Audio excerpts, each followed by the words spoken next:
Hi, my name is Joe Schmid. I'm here to talk about how data has affected a community and make positive changes. I apologize. I can't. I've tried to do this video 10 times sitting down. I just can't do it. So I'm going to stand up today. What I'm here to talk about is the opioid addiction in Ohio. As a former probation officer in Ohio, former chief probation officer in Ohio, as I was working my caseload, just about 2010-ish, 2011, it was just we were starting to get a lot of fatalities in our community based off opioid overdoses.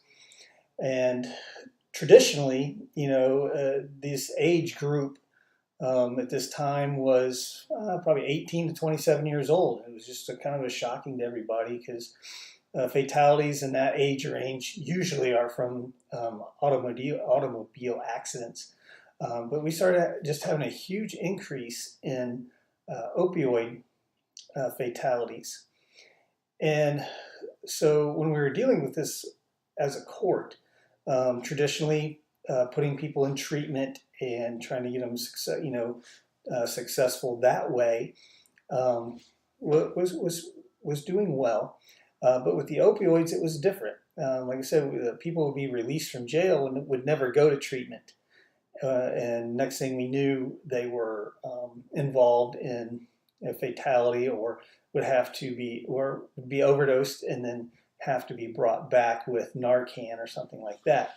So what we did with the numbers that we were seeing, we used the data, but honestly, as a probation officer, you're seeing this trend in the community every day. And the people we talk to, people in this population, would talk about their friends who were passing away, who were dying of these overdoses. So using this data, what we did was we came up with a Vivitrol program, which really wasn't new because other courts have tried to or attempted to have these Vivitrol programs. If you're not familiar with Vivitrol, it's an opioid blocker. So no matter if you put opioids in your system, you're not going to feel it. You're not going to get high from it. And it's good for about 25 to 30 days.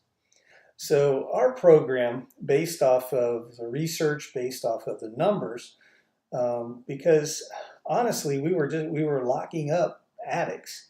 And that's not popular in the community. The community, and as probation officers, we want to see people get help. We want to see positive outcomes. So it wasn't positive, but I was locking people up to keep them alive.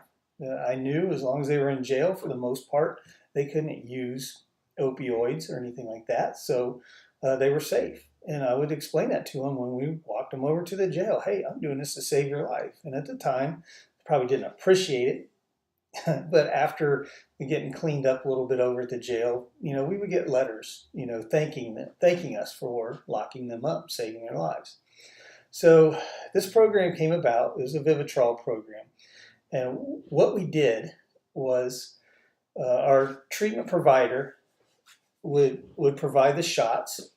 The courts would order them into this medically assisted program.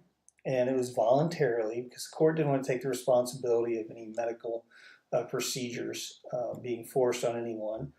So what we would do is we would have them evaluated at the jail to see if they were, somebody who would benefit from treatment.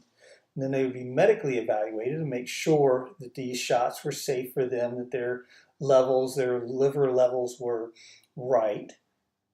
And the unique part of this program was they would go straight from the jail. A probation officer from the court would transport them to the treatment provider, the community resource. And at that time, the probation officer would observe, they would get their first Vivitrol shot. And from that point, we knew that they had about 25 to 30 days where it doesn't matter how much opioids they ingest, they're not going to get high. It's not going to work. So it was a way to make sure that they could get to treatment. So the treatment could be effective, because the biggest problem we were having was with these fatalities is they wouldn't make it to treatment. they would, on the way, whatever happens, they just wouldn't make it to treatment. So we were facilitating a way where they could get their shot and then benefit from treatment in a way that, like I said, their heads were clean. They were more amenable to treatment, to the ideas of being clean and living clean. And so we use these numbers, these high numbers of overdoses to get this program funded. It was funded through the Ohio Correctional Grants. They purchased the shots, things like that. And, we had a probation officer who was funded through that would be called basically our Vivitrol program, our Vivitrol program officer. And they would build relationships with this population. They would provide the transportation to get their first shot so they could get into treatment.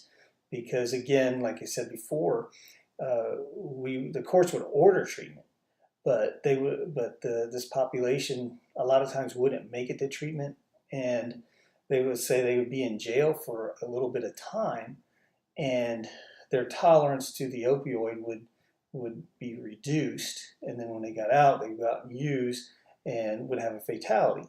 And if the first responders could get there in time, they could use Narcan and revive them. And at that point, like I said, we developed this program where they go straight from jail to treatment, get their shot, and start their programming. And that was the program. That we used data, we used all the fatalities and all the problems that were going on in our community to get this program off the ground, using the courts, community resources, the jail, medical staff, the probation department, and it was very successful. So thank you for your time, and I hope this was helpful.